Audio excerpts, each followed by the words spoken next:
Good evening, everyone.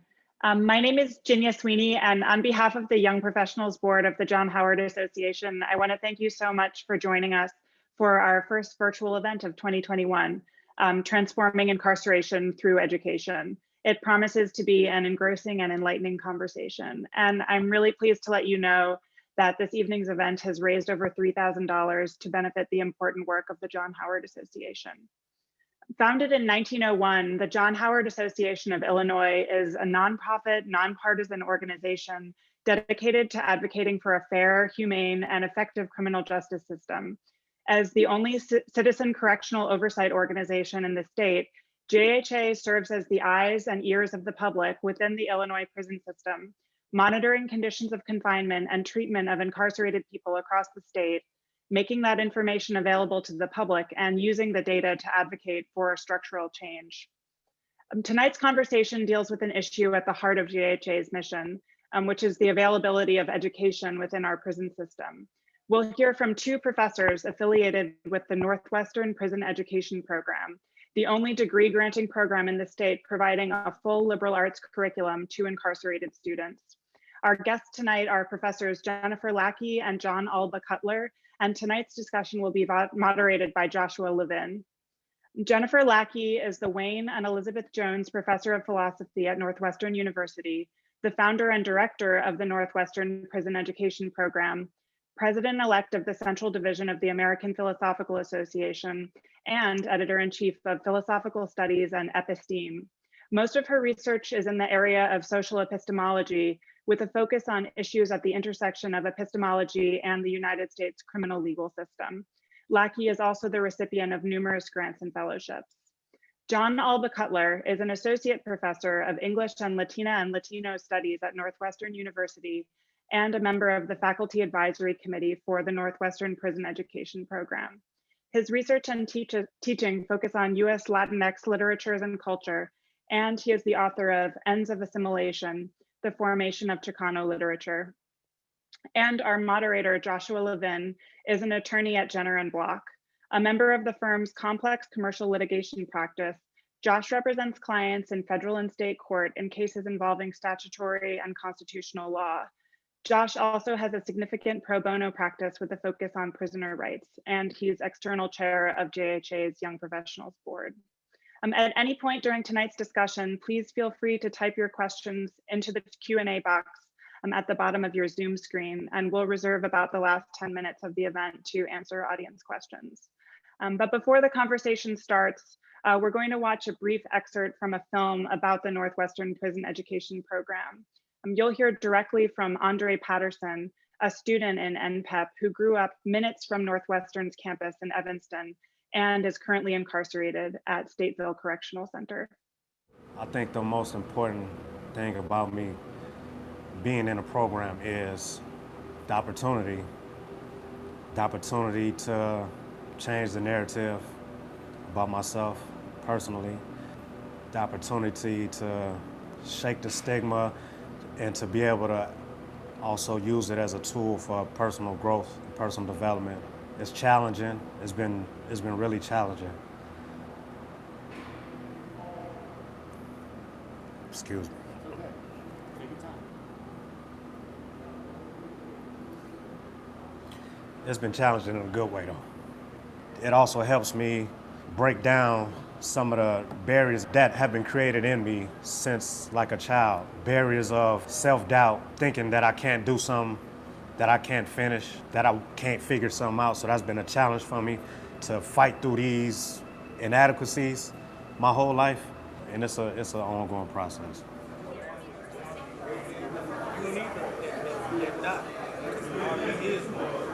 Automatically, just itself it represents more. So you don't even need it. Right. People hardly.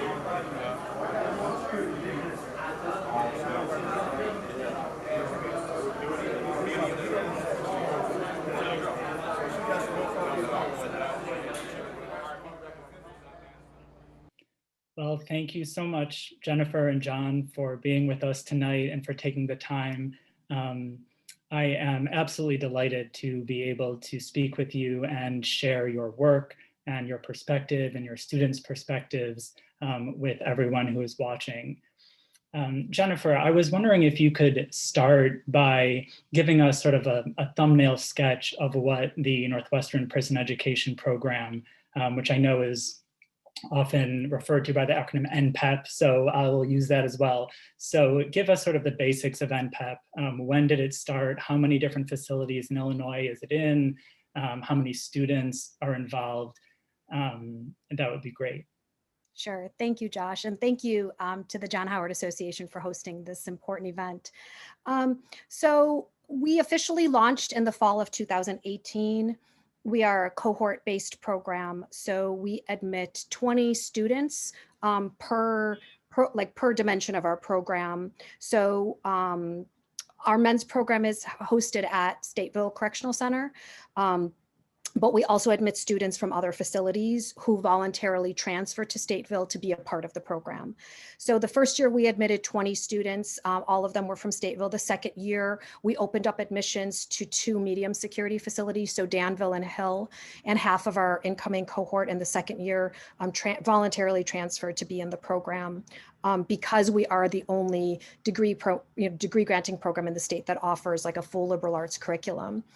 We were scheduled to launch in Logan, so kind of expanding our work to the women's prison this fall, but COVID has delayed that. We have the applications. We have 40 women scheduled to be interviewed for 20 spots, and we're really just waiting for the green light from Logan. We donated two-way video conferencing devices to do video conferencing interviews. So we're hoping maybe the first week of February.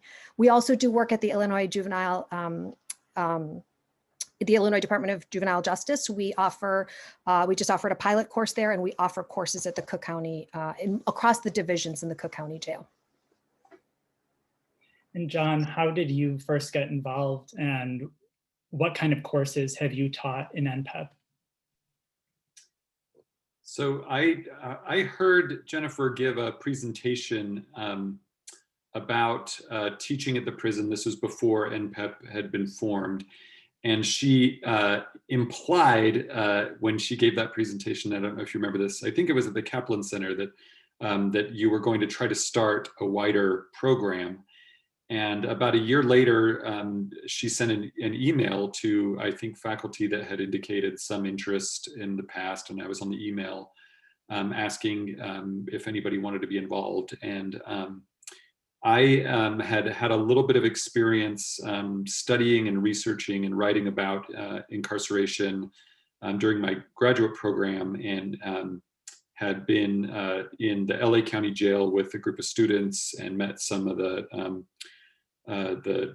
men that were incarcerated there, and it really had left a mark on me. As soon as I got the email, I think I responded in about 30 seconds, and just felt so lucky to be in that first cohort of faculty that were teaching in 2018, 2019. I'm the less experienced person on this webinar. I've only taught one course at Stateville. In winter 2019, I taught a course on US-Mexico border literature. We were looking to have courses that were equivalent to courses at Northwestern, so that the credit that they received would be equivalent to what they got, what any student at Northwestern would get. And that's a course that I teach regularly at Northwestern. And it was transformative. And I'm so, just so happy to be involved and to have been involved in a couple of other ways since then. I don't want to get too much further into the conversation without talking about the pandemic and how NPEP has had to adapt to the extremely harsh and expansive restrictions that the Illinois Department of Corrections has placed in its facilities. The footage that we saw from the clip from the video was obviously taken prior to the pandemic, and then a little bit of a blurb about the way that NPEP has been able to continue. So Jennifer, could you talk about that? And I think it might be helpful for people to have some context about the nature of the quarantine restrictions that incarcerated individuals in Illinois are currently facing, and how that impacts your work. Yeah, so we have not been able to have any in-person interaction with our students since March, since the prison essentially went on lockdown. Our students, most of them, unless they have a job, for instance, spend 90 minutes out of their cells a week for 3 showers that they take per week. So they are in their cells pretty much all day, every day. And so we immediately shifted to correspondence courses. We do have video conferencing devices that we donated with the generous support of the Mellon Foundation. We bought these great devices that will allow, two-way video conferencing, and it has a great microphone for a whole classroom. But we obviously the men can't be moved to the educational building to take advantage of the video conferencing devices. We make 2 trips out to the prison per week. We bring a gigantic box of materials, homework, assignments. We just ordered calculators that are Stateville approved, notebooks, pencils, anything that the students need. For the holidays, we did an Amazon wish list so they could each put on their wish list 3 books that they just want. So we bring boxes of materials every week and then bring out homework. And we have employees who scan everything and scan the assignments to all the faculty members, scan all the assignments. Every student has an individualized tutor. A graduate student tends to be a graduate student who's teamed up with one of our NPEP students. So everyone has a personalized tutor that they communicate with each week. And that's how we have been running the program. So we're back up to a full course load. When the pandemic hit over the summer, we just did 1 course per student. You have to keep in mind, many of our students have lost cellmates. They've lost family members. They've had COVID themselves. They've been moved to, the roundhouse, to kind of deal with COVID, which was, I know John Howard did work to try to get it closed down. So, and it was, but, was reopened for COVID. So, it's challenging enough for our on-campus students. And I always tell the faculty members teaching in our program, show flexibility and kindness, because our students are dealing with a full college load while being incarcerated during a global pandemic and having not had any contact with their family members since March, physical contact. It is astounding to me that you've been able to maintain a full course load and just through written correspondence. But even prior to the pandemic, it's kind of equally astounding to me that given that the environment of a prison, a maximum security prison like Stateville, it couldn't be further from what a college campus like Northwestern's in Evanston looks like. And so you have an environment of constant surveillance and threat of punishment and control of people's bodies and spaces. And in so many ways, that seems to me to be kind of diametrically opposed to what the space in which learning flourishes, especially liberal arts education, philosophy, and English, like what you 2 teach. So I was wondering if you could talk to us about how you take an environment that is kind of so contrary to freedom of expression and freedom of thought and create a space for learning to not only happen, but to flourish in it. Maybe John can start with you. Yeah, thanks, Josh. That's a great question, and was something that was really on my mind as I was planning and my course, and as I went into Stateville the first couple of times that I visited there. I get very anxious around the sort of performance of the surveillance state. Police make me anxious. The corrections officers make me really anxious. The first couple of times I went to Stateville, I couldn't sleep. The whole theater of surveillance made me really anxious. I was really lucky to have Jennifer kind of guiding me the first time I went there and introducing me to some of the guys. As soon as I got in the classroom, I was surprised how much of that just fell away. Stateville, from what I understand, is very accommodating to NPEP and our desire to have classrooms that are more or less like classrooms, any other classroom. So I never had a corrections officer except to remind us of the time. I never had a corrections officer sit in or try to interrupt or challenge my class or anything like that. As soon as I was in the classroom, I felt at ease. And what I actually felt was the bigger challenge was not necessarily the surveillance in the moment, but something that Dre mentioned in that video, which was that these are guys that, they have, very dramatically different educational backgrounds, but something that almost all of them had in common was that they have, for most of their lives, they've been told either implicitly or explicitly that they have very little worth, that they aren't intelligent, that they don't have very much to offer. And that affects the way that they act in the classroom and the kind of work that they try to do. And in a lot of ways, it makes me a little emotional actually just thinking about Dre in particular, who's somebody who I think has had this real journey to be comfortable asking questions, be comfortable seeking help. And you can kind of see somebody like Dre asking a question and feeling really vulnerable. Like, is it okay to ask this question? Am I gonna get made fun of? Am I gonna, lose some points or lose some face or standing in front of my classmates?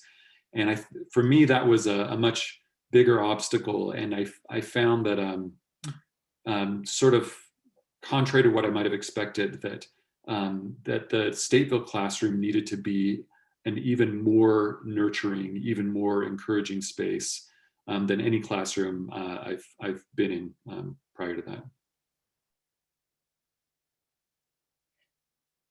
Jennifer, I don't know if you have specific thoughts about the question of creating an environment for learning in the middle of the context of kind of the apparatus of control and surveillance.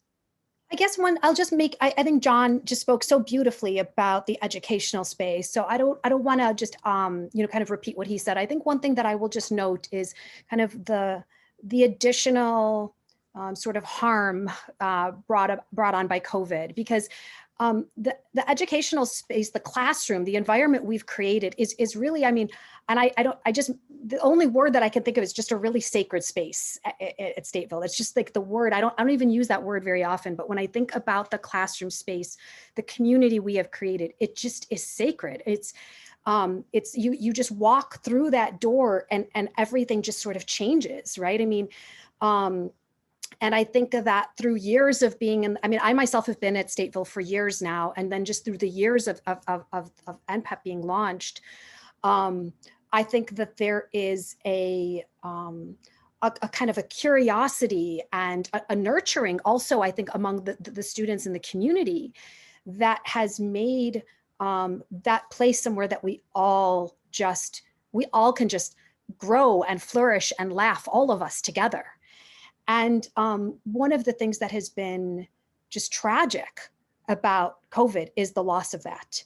And with all of our materials going in and out of the prison in written format, it's under a greater form of surveillance because everything is reviewed before it goes in and out. Whereas when you're in the classroom, you can hear, two of our students just this past week, one of our students lost his only son died. And one of our other students, his brother was murdered. And you can have a moment in the classroom where you can convey your tremendous sorrow over these tragedies and talk about it and be there for them. And you just, the nature of of written correspondence just doesn't lend itself to that, especially when every single word that goes in and out of the prison is scrutinized. And so I just think it's an additional loss of that space and of the community and of the relationships. And even though our students have written to me, I can't tell you how many times through the pandemic and said, like, there have been times I've just wanted to let go. And NPEP is what has enabled me to hang on during this COVID, during the pandemic. Despite that, and everything we do to try to create a community, it just pales in comparison to what we have in the classroom. One of the things that makes me think of is something that you've said, Jennifer, if you'll allow me to quote you back to you, is that the classroom is the only place in a prison where you are a person rather than a prisoner. And I think that is that captures so profoundly the impact that higher education programs have in a way that I think is sometimes not emphasized in the public policy debate, which tends to, or public policy arguments, which tend to focus so much on the reduction in the recidivism rate that is one of the incredibly important effects of higher education programs. But focusing on statistics about recidivism doesn't really capture, I think, the kind of human transformation and recognizing of someone's humanity that happens in a classroom. So I was wondering if both of you could speak to kind of the human face of what learning looks like in prison.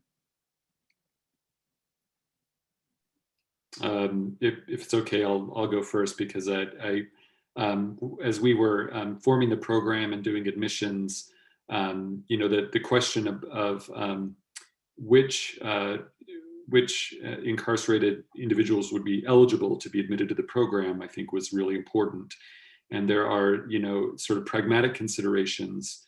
And Jennifer, I think, can speak more knowledgeably about this. But obviously, if you're making the argument that education reduces recidivism, then that means a certain population at Stateville, there's no point in admitting them into the program, right? If they're on, if they have a life sentence with no possibility of parole, for example, if they're former death row inmates, then why should they be in the program? And there are students in the program who that's their situation, and I'm so happy that that is the case, right? Because it means that the education isn't only about, it's not only about this political kind of pragmatic argument, right? It's about the whole person and the humanity. And I just would encourage you, anybody with access to the NPEP website, to look up William Peoples, who's one of the students that I had just the great privilege of meeting, who is one of the students who is serving the life sentence, and is one of the most brilliant and gentle and just amazing people that I've ever met. And I really think that it's so important. If that argument gets money, gets permission, then by all means, let's make it. But I think that we can't let prison education depend solely on those kinds of considerations, because there's a way that they can work against seeing the full humanity of the students.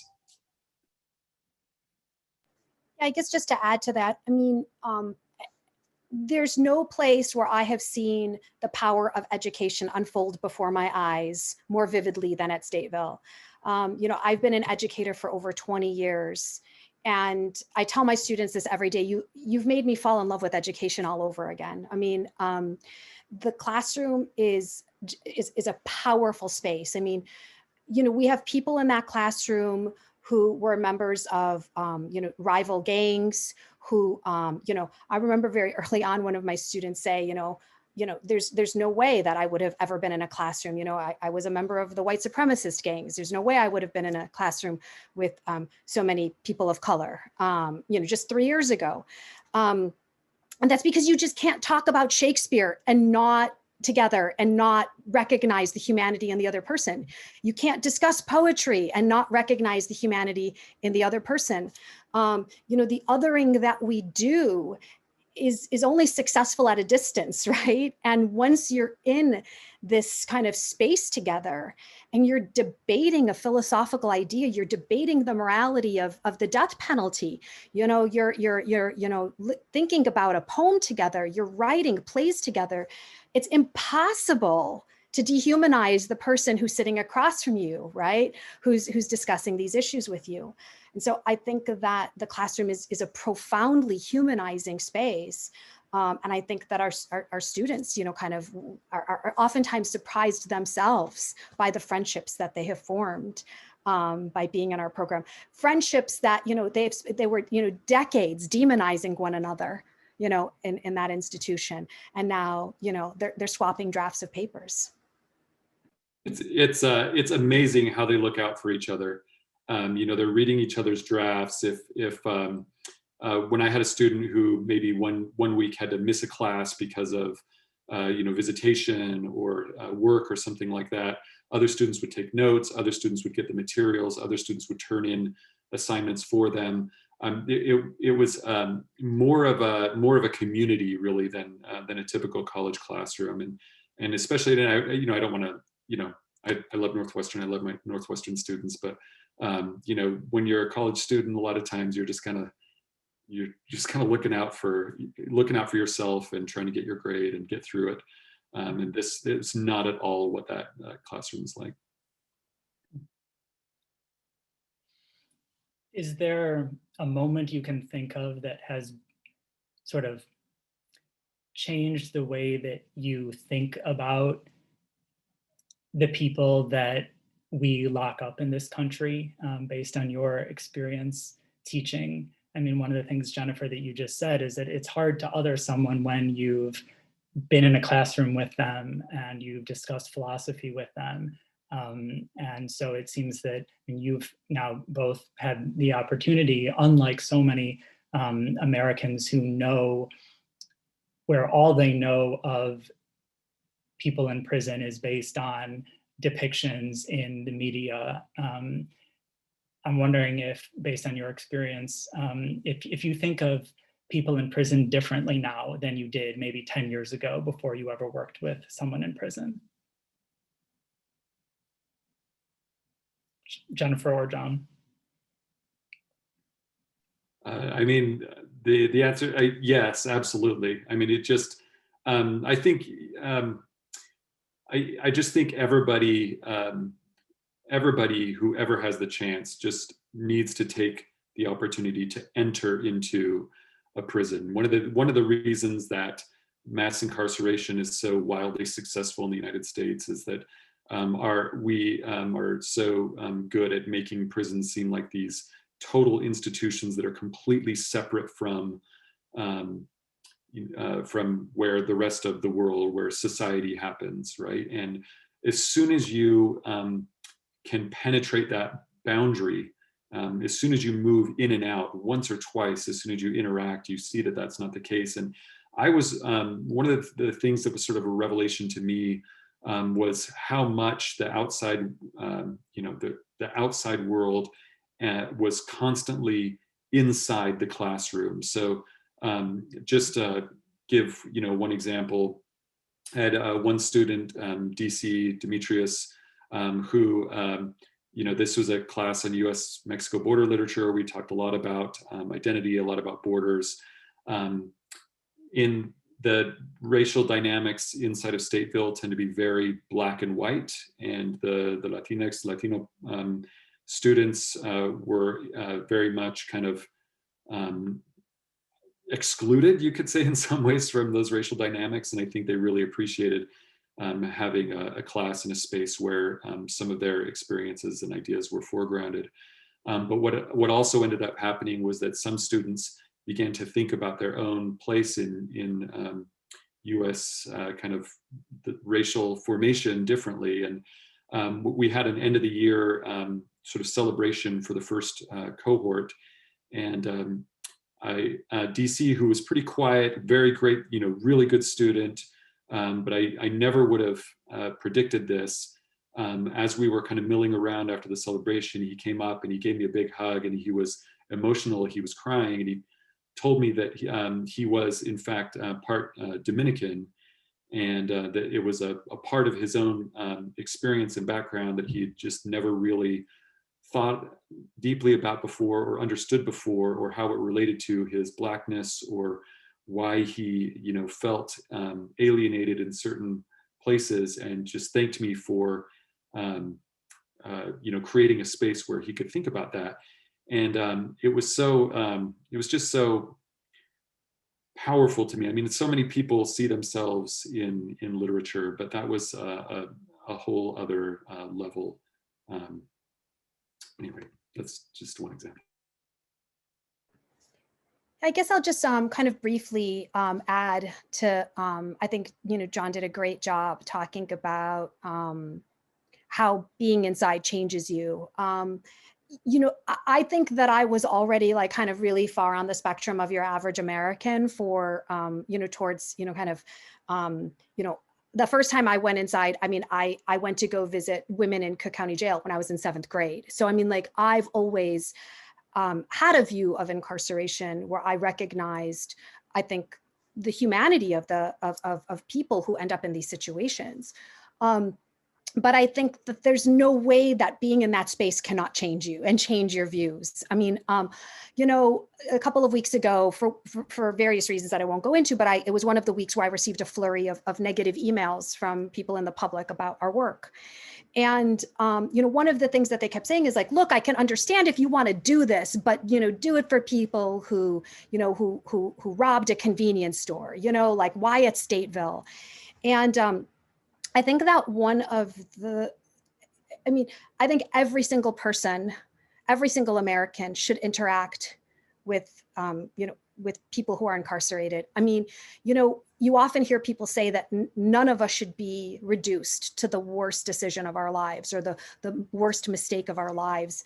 And nowhere is that more powerful than in a place like Stateville. I mean, first of all, I mean, like many of our students are, kind of have actual innocence claims. So I'm just even bracketing that, right? But just talking about people who, who made a mistake when they were 15 or 16 years old, right? And have a natural life sentence, or, who are unrecognizable now that they're in their 30s or 40s. I don't recognize my 15-year-old self, right? I mean, and so, I don't think that there are, we have 3 students in our first cohort who were formerly on death row. John talked about William Peoples. He's probably one of the wisest students I've ever taught in my life. He's a mentor to every other person in the program.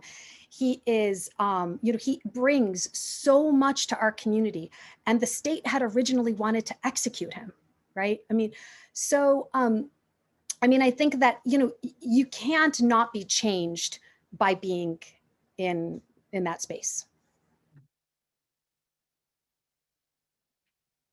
One of the things that I think is really remarkable about college education programs in prison is the ability to bring the outside world into such a isolated and tightly controlled zone in which typically very little information is allowed to enter, and it's a space without the internet. It's a space where, as we've already talked about, there's a kind of tightly, kind of programmatically regulated amount of surveillance. And so I was wondering if you could kind of talk about what it's like to teach students who don't have access to the internet, who don't have an iPhone in their pocket, who aren't, it's such a different kind of baseline from what you have on Northwestern's campus in Evanston. Just what is the experience teaching with that kind of a student population like? John? It's really challenging, and one of the things that I learned and was that you have to be both extremely flexible and also plan much further in advance for little things than you normally would. So by extremely flexible, what I mean is that because there are all kinds of contingencies for life inside of a prison, you have to be ready for a class to get canceled on a moment's notice. I had 2 classes that got canceled. I was teaching weekly on Monday mornings, and one was canceled because there was a polar vortex and it was so cold that they didn't want, they just were keeping everybody in their cells. And then one was canceled because of a lockdown. And you know, if I'm teaching a class on Northwestern campus, a class gets canceled, I can send an email, I can give some guidance about what to do, about what's going to happen with due dates, for example, when I'm going to return work. People can ask me questions. If a class gets canceled at Stateville, none of that, right? You just, okay, next week I'll come and we'll deal with what we have to deal with then. And so that you really have to be much more flexible. And then on the other side of that is you really have to plan really far in advance. If you want students to read something in 1 week, you're the one providing the readings to them. So you need to bring it to them weeks in advance so that they have time to get it, right? They can't get it themselves. If you want them to write, then you need to give them paper and pencil, right? If you want them to do multiple drafts, then you've got to plan, you know, a paper sort of, you have to scaffold your assignments so that you have a week to write, you have a week to respond to feedback and give them feedback and give it back to them. Then they have another week to write the next draft. So that's really 4 weeks for 2 drafts of a paper. There's a lot going on there. And then I'll just say one other thing, which is that the physical plant is a real challenge. It's, you know, there's no doorways on the classrooms. If there's more than one class happening at a time in the education building at Stateville, then you're competing with the other instructor and the other students in terms of noise. In certain classrooms are located right next to the air conditioning or heating unit, or just the heating unit, excuse me, there's no air conditioning, just the heating unit, which I was there in the winter and it was really loud. So for the first few weeks, I was basically yelling for 2.5 hours. I would lose my voice every week. You know, there's just challenges like that, you know, you think of like the physical comfort of a classroom at a world-class research university. Those are things that you just completely take for granted until you're in a classroom that is totally bare bones. It's just desks and a chalkboard and, you know, freezing cold weather and you yelling.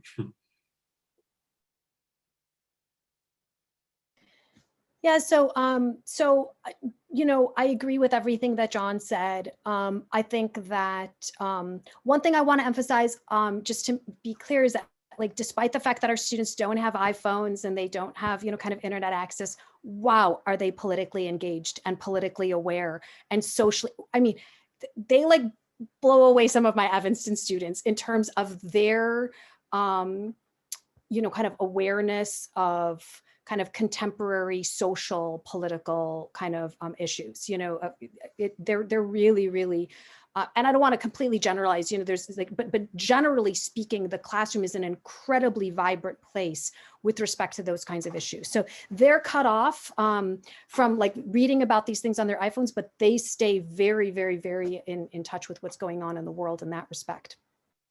At the same time, you know, when you're talking in the classroom, the kinds of examples, the kinds of like common, you know, kind of, you know, experiences, you know, like, well, when you're going through a Starbucks drive-through, or when you're, you know, you're at the, and recognizing that some of our students have literally not been outside of Stateville for 35 years.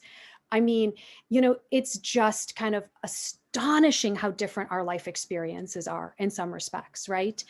And so I think that is something that, you know, there are definitely like all sorts of common experiences that we can talk about, but just that fact, right? Not having stepped outside of those, you know, those walls for, you know, for decades, just creates a different kind of, you know, sort of, you know, go-to places for kind of shared experiences. And then just to echo what John said, I mean, for us, especially during COVID, the hardest part is just the lack of email contact. I mean, I have students who can email me all the time, who can ask for extensions, who can tell me what's going on in their lives. It is absolutely, I mean, I don't know what other word to use other than just tragic, you know, that our students, you know, sometimes will tell us on a Tuesday, you know, some, you know, horrible crisis that they're facing. And they can't get word that their faculty member is going to be, you know, kind of flexible with them for like a week and a half through correspondence boxes. It's agony, right? And so I have never felt more cut off from them than we have through this. I mean, we think we feel cut off from one another and we're like Zooming and talking. And I mean, we are so cut off from our students, you know, and it is, especially during a time like this, when they have so many needs and so many issues arise in their lives. It's been really challenging. I wanted to go back to the kind of the question of reducing recidivism rates. And I think one of the things that I haven't seen in the reading that I've done on the movement to expand higher ed opportunities in prisons, one of the things that I haven't seen is kind of what is the mechanism that actually allows for recidivism rates to be reduced for individuals who have participated in or graduated from a prison education program. And I think kind of the obvious answer would be that individuals who leave prison with a degree are much more likely to be able to obtain post-incarceration employment and maintain a kind of legitimate economic gainful employment that way. But at the same time, it is powerfully hard to get a job after prison, regardless of whether you have a degree. And so I was wondering, maybe Jennifer, if you could kind of speak to, based on the research and advocacy and consulting that you've done as part of this movement, what you think the explanation is. So we are working on an evaluation of our program to implement this upcoming year with our applications. And when we were drafting kind of the proposal for it, we talked about the black box, which is exactly what you're identifying, the black box of like, what is the mechanism that is going from the educational space to all of these benefits? Because it can't just be gainful employment, right? It can't just be that reentry is smoother, because prison education also massively reduces disciplinary infractions and violence on the inside, right? So it also has, lots and lots of benefits on the inside as well as on the outside, right? So that can't just be the explanation for the lower recidivism rates. There's some research, but very little, and we actually hope to add to this with the evaluation of our own program, is to start looking at kind of more of the benefits that you were originally talking about in terms of the kind of the space being humanizing. So there's been a little bit of work on prison education, especially post-secondary education, giving people kind of meaning and hope, and what impact does it have on mental health? What impact so our evaluation doesn't just look at recidivism rates. Our evaluation is going to look at, does it improve family relationships back in your community? Does it improve, do you have more visits with your family members when you're in a college program than when you're out? Is your health better? Are you visiting kind of the health, kind of going, kind of with health issues more before you joined the program than after? So we're going to be assessing our program along a really broad range of dimensions. We think that hopefully, a few years down the road, when we actually have some data, that it will really contribute to this question of what is actually the causal connection between prison education and all of these benefits. I mean, so many of our students, report anecdotally, when I got my acceptance letter from Northwestern, it was the first time in my life my father ever told me he was proud of me. My mother framed my Northwestern acceptance letter. I reconnected with my estranged daughter. Story after story after story, right? And so, just anecdotally, it looks like being in our program has a lot of like silent benefits, right? The kinds of benefits that the research doesn't really talk about, right? Reconnecting them with their families, their children, their parents, their home communities, right?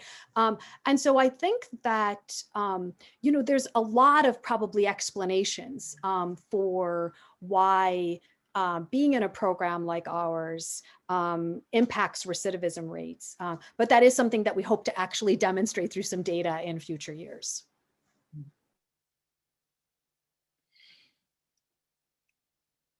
Jennifer, if you had a magic wand and there was sort of one or two changes that the state would make, or I guess you could think of it at the federal level, kind of a federal, whether congressional action or something like that.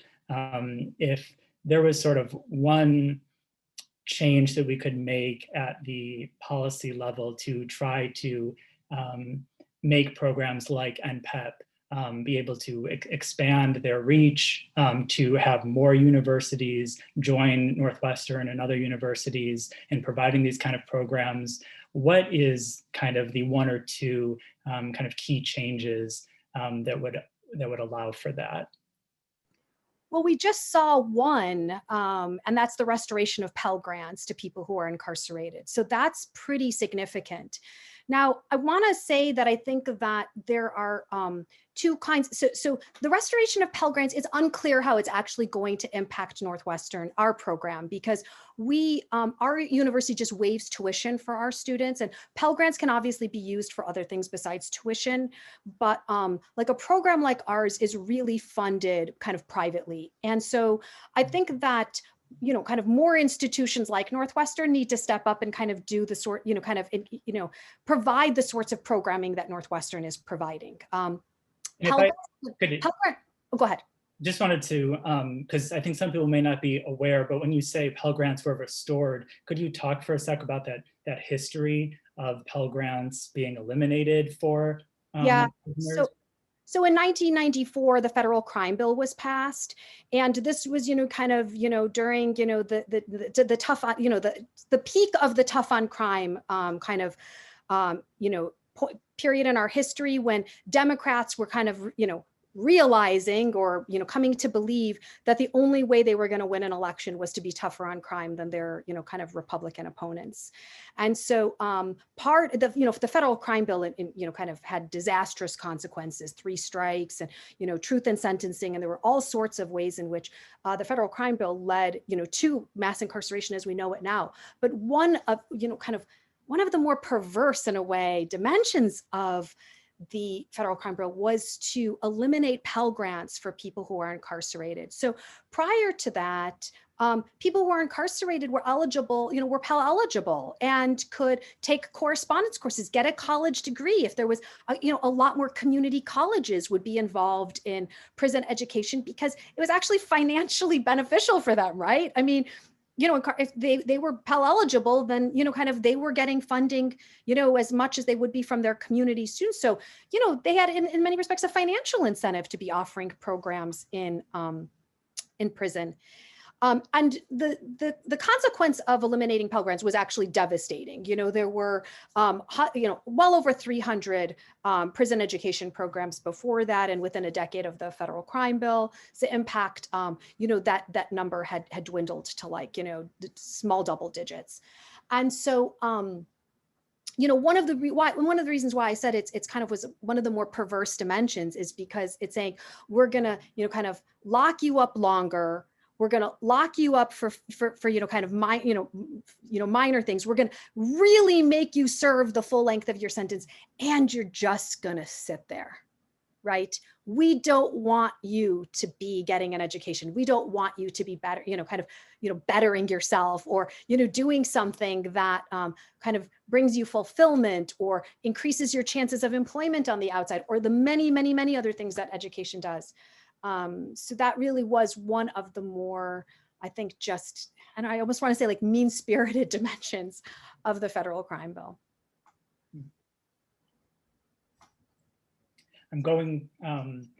We have about 10 minutes left, so I want to look at, there are a number of questions from people in the audience.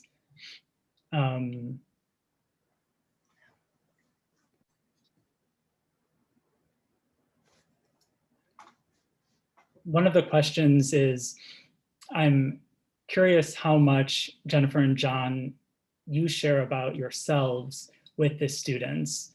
And maybe one thing that I would add to that is, how much do your students share about themselves with you in terms of their personal lives, their criminal background? John? I tend to be pretty, well, I guess I don't know. I don't know what the baseline is. It's been so long since I was in college, so I don't know what other professors are doing, but I do tend to, share personal experiences and stories, and try to situate myself in the classroom, partly as a way of modeling. Like, when I'm teaching literature, and one of the things that I, believe is that we bring a schema with us to literary interpretation, right? We based on our experiences in our class and racial position. So I try to model to the students that the way that I respond to literature is a lot of times a result of my own peculiarity. So I do share, right? So like the fact that I'm a dad, right? That I come from a mixed family, that my mom had been a migrant farm worker, that my dad's white, right? That, all kinds of things that I think maybe are relevant to the way that I respond to literature. And I didn't make any effort to not be forthcoming with my Stateville students. I was very anxious about what, the degree to which it would be okay to ask questions that might be seen as personal questions, or anxious about whether, students in my class at Stateville would, talk about themselves in ways that made me or other classmates uncomfortable. I never experienced any issues with that, in the sense that the students were very, there's a lot of variation. Some students are quiet and more withdrawn. Some students are more outgoing. I was surprised at how open students were about certain aspects of their lives, right? Jennifer has already mentioned that, some of the students had claims to innocence, for example, or wrongful convictions. They were very upfront if they were, making an appeal, or, trying to pursue redress in those instances. I also had students who were very upfront about, look, I did this thing. They didn't go into details usually about their crimes, but they would say, look, I did this thing. It's terrible. I live with it. I'm trying to make something out of my life. I'm trying to find some redemption. And I found that all very, their willingness to be vulnerable, I found very moving. Yeah, I don't have a lot to add to what John said on the side of the students. I think it really varies. We as director of the program, I ask everyone who participates in our program to not look up our students. I don't want people, that's not what we are. And I mentioned that like a week or two ago, it happened to be one of those weeks where I got a flurry of some negative emails about our work. And I explained to people, I respond, even when the emails are hostile, and say, we are an educational program, and we assess people on the basis of an educational application. And that's not what we are about. Because why would you admit someone who did this? And that's not who we are, and that's not what we do. And so I make a point. Students have shared a lot with me over the years, but everything that I know about every single one of my students, I have learned from them. And I think that is very important as a program. I specifically ask, we have a lot of people now who work for NPEP. Hundreds of undergrads and grad students and faculty members. So we have to have some sort of norms. And I ask everyone who participates in our program to please, respect the space and the program and who we are and what we are about. As for sharing about myself, I tend to not share that much about myself in my own classrooms here in Evanston, but I've known these students for years now. They're going to be with us until they, hopefully get their degrees. And over the years, I think they've just learned a fair bit about me just because I'm with them so much. And so I think that, and I also feel like our students, especially with the correspondence, if I just talk about business all the time, it feels cold to them. And I think that in a time when they're so cut off, I think they really are looking for that communal warmth that they used to get in the classroom. So I've actually tried to be more like, talk about like my dogs, or, just to kind of like add to humanize the interaction more, because I think it's actually really important. You don't realize how important those before class and after class, how was your weekend? What did you do? You don't realize how absent that is in their lives, and how, how much they miss that. A couple of the questions from audience members are, if you could talk a little bit more about the admissions process. What you've talked about, what are at least one of the things that is expressly not an admissions criterion, which is the offense of conviction. But what are the admissions criteria, especially given that clearly the interest is so large and the spots are so limited? Yeah, so we have a written application, and it includes kind of the typical things you'd ask on an application, and then it has two significant writing components. One is a personal statement, and one is a textual analysis. And on the basis of those written applications, we narrow down the pool to 40. We try to stay at 40. Sometimes we're a little over. I mean, there's so many qualified people. And we do in-person interviews with all 40 of those applicants per year, and we offer admission to 20. And so on the basis of, we really are looking for ability to analyze a text, to critically engage with it, writing skills.